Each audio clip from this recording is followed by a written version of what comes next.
Hi, everybody, and welcome back to Cat's Track. We post an interview with an amazing Canadian each weekday for your daily inspiration. Today, I would like to introduce you to one of my dear friends, Leor Rotchild. Leor was born in Toronto and fell in love with Calgary when he first moved here in 2011. He is married to inspiring filmmaker, entrepreneur, and business advisor, the amazing Kate McKenzie. Friends, she's also on my Cat's Track list, so stay tuned. The two of them are expecting their first child in September, and they're extremely giddy with excitement. Leor is passionate about the environment and Canada's role as a positive force in the world. He coined the phrase, "do business like a Canadian," which has been picked up by policymakers and industry groups to describe the potential for Canadian business to profit while demonstrating a strong sense of purpose beyond just making money for shareholders. Hear, hear, Leor. Friends, you will find his full bio attached. Leor, thank you so much for joining us today. It's such a pleasure to be here. Thank you so much for the invitation. I love Cat's Tracks, and it's an honor to be one of the featured guests here. Oh, you've been on my list the whole time. I just didn't get to you till now. Honored. I'm glad you're here, Leor. Thank you. Are you ready for the questions that we sent you? Yeah, let's do it. Awesome. Okay, so the first one being the greatest challenge that you've had in the last few months. Yeah, well, so I lead an organization called CBSR, or Canadian Business for Social Responsibility. And one of the things that I love doing with CBSR is we get a number of sustainability and corporate responsibility leaders from well-known Canadian companies from across the country, all different sectors, together for peer-to-peer learning experiences. And typically these things happen in person. So obviously we've had to pivot and move to a completely virtual kind of experience. It can be challenging because often what we're trying to do is get these professionals to step out of their everyday world, avoid distractions. So they're, participating in their homes and we can see into their, sort of bookshelves and things like that. But what we have found is that it can be a really rich experience.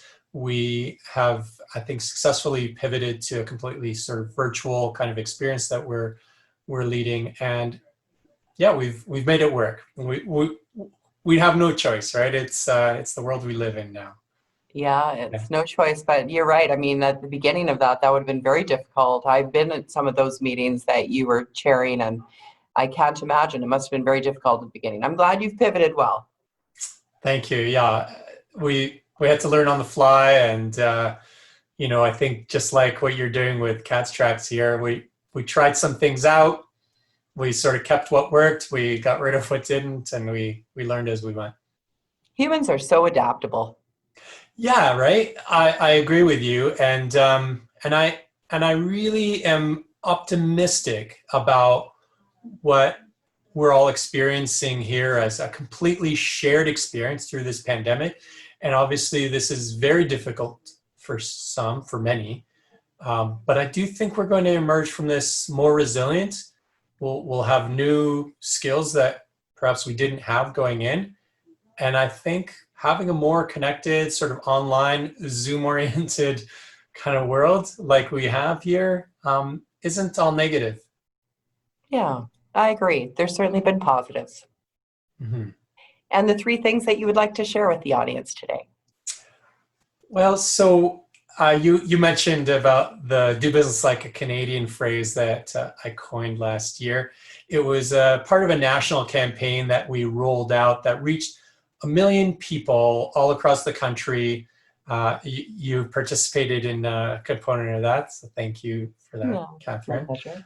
And the report that really outlines our objectives, what we learned, what we experienced, and really the campaign as a whole is summarized in a campaign called "Do Business Like a Canadian" that your audience is more than welcome and encouraged to download from our website, just cbsr.ca. I also, one of the other really fun things that I get to do is participate in a podcast. And so hosting this, you would appreciate some of the some of the experience of welcoming guests and interviewing them. And a lot of what I try and do with Pipelines and Turbines is to really unpack some of the more sort of divisive energy and sustainability issues that are so important for Canada. And I think we have a pretty balanced conversation about it. It's pretty constructive. We have on guests from major oil companies, from clean tech startups, and everything in between. It's not all energy related. There's some circular economy kind of content, but it's something that I really enjoy doing. And so I encourage people to check out at least an episode of Pipelines and Turbines wherever you download your podcasts. And then maybe one more that I'll add is that if you're interested in some of the stuff that CBSR is doing, you've had a peek at the podcast, the report that I mentioned, feel free to sign up for a free newsletter from the CBSR.ca website and keep current on some of the latest sustainability and sustainable business news that's coming out monthly. That's excellent. Good advice. Thank you, Leor. Yeah, my pleasure. Anything else you'd like to share in this segment? I guess just that,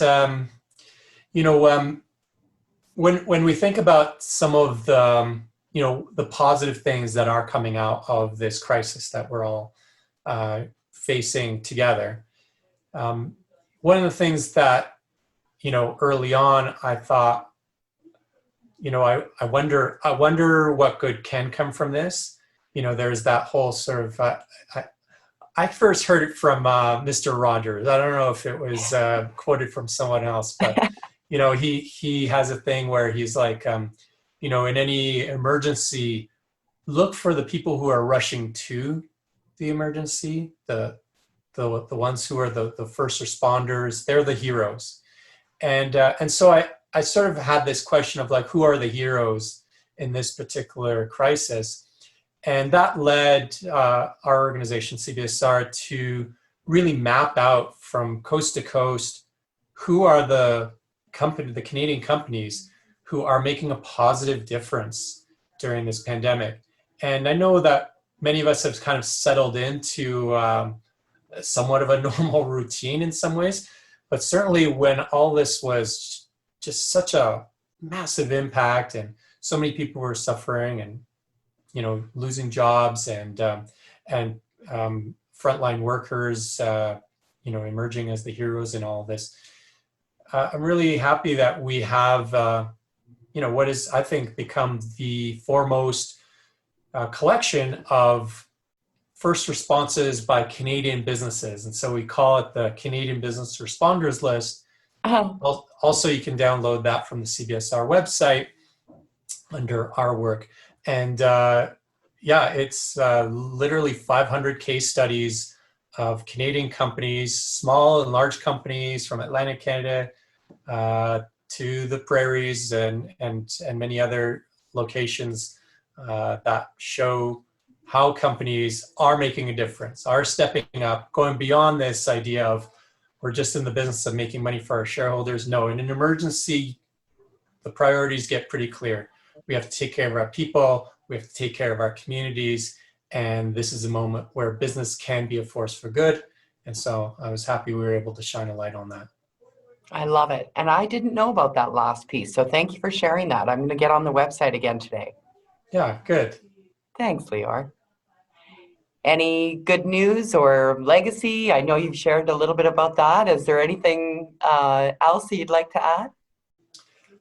Well, I mean, when you say legacy, obviously the first thing that comes to my mind is in your intro, you talked about the fact that I'm going to be a new dad next month. And so I'm thinking about legacy a lot these days, as you might imagine. I'm very excited about that. But maybe I'll just also add on this theme of legacy that in addition to Mr. Rogers, another sage is Winston Churchill, a very different kind of wise historical figure, who said, never waste a good crisis. And I think that I guess I just want to encourage more people to consider this idea that instead of using the language of going back to normal, that we can build back better, that many of the sort of social movements that we're seeing that are coming to a head, certainly some of the environmental issues that many people are concerned about around the world, all relate to the fact that the way things have been isn't working for everybody. Yeah. And that we have an opportunity to build a more resilient, a more inclusive, and more sustainable Canada. And so that's what I would like to encourage more people to consider, how we can be directing major investments into areas like clean tech, because it's a really exciting opportunity for Canada to punch above its weight on a world stage. And that they're in the startup scene. There's a whole bunch of social enterprises who are literally in the business of doing good and are profiting as a result of that. We need to scale those up. We need a lot more of those. And I think that it wouldn't be Canada if we weren't talking about the fact that there is a new way of looking at inclusion, especially as it relates to Indigenous Canadians across the country, and new ownership structures, new partnership opportunities that are emerging all the time. I think this should be the new normal. This should be the way that Canada operates going forward. And in a disruption like we're seeing in our economy, there's probably never going to be a better opportunity to set us on the track that will really create a Canada that benefits all of us. I love it. Did you see the Michael Moore movie recently? Planet of the Humans, is that what it was? You know, I have to admit, I started it, I didn't get through it. A lot of people are talking about it, so I've been meaning to. What did you think of it? I really liked it. Yeah. Michael and I haven't always seen eye to eye, but I really liked the work that he did and the research and the amount of people that he spoke to. That I just really liked the work that he put into it. I feel like it wouldn't be fair to pass judgment on it. I've read a bunch of commentary about it that are other people's opinions, so I do need to form my own by seeing it all the way through. So yeah, but let's do another one of these after I've seen it. Oh, that'd be great. I'd love to hear your perspective. I've always appreciated how you think and how you view the world. Well, I very much appreciate you saying that. The subject matter, obviously, of that film, and it relates to the podcast that I was talking about as well, relates to the fact that we're in this really interesting time, and energy and the future of energy is such a big topic. Obviously, we're both in Calgary, and so oil and gas is a significant part of the economy, and we both know that industry is hurting right now. And I think, applying that same sort of mindset of building back better, it relates to every part of the economy, but I think it also relates to an opportunity to say it's not either or, that we should be using the word "and" a lot more. Agree. Renewables, clean tech, and oil and gas. Like, why are all of these things completely separate categories? They are all energy related things, and a future energy where renewable energy is powering the oil and gas industry to extract more product safely and sustainably, and get it to international markets, and then capturing that carbon and using the carbon to create new products. Like, all this is realistic. It's not science fiction. It can be done. It takes some investments. It takes some vision. It takes some political will. But I think these are the kinds of sort of not radical positions that we need to take. These are very reasonable things that we can all be encouraging more of. I agree. The entire world population deserves what we have here, and having access to energy and clean water are critical. And so I'm with you. I think the "and" is very important rather than either or. Yeah, that's great.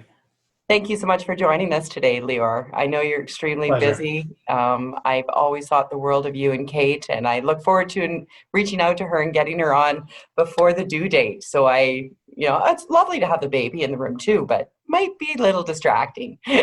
Yeah, well, just getting that baby bump on camera would be fun too. Yeah, so fun. Yeah, and always have time for you, Catherine. It's a pleasure. Thank you. Thank you, Leor. Everyone, that's my dear friend, Leor Rotchild. I am delighted to have had him on our show today, and thank you so much for joining us. We'll see you next time.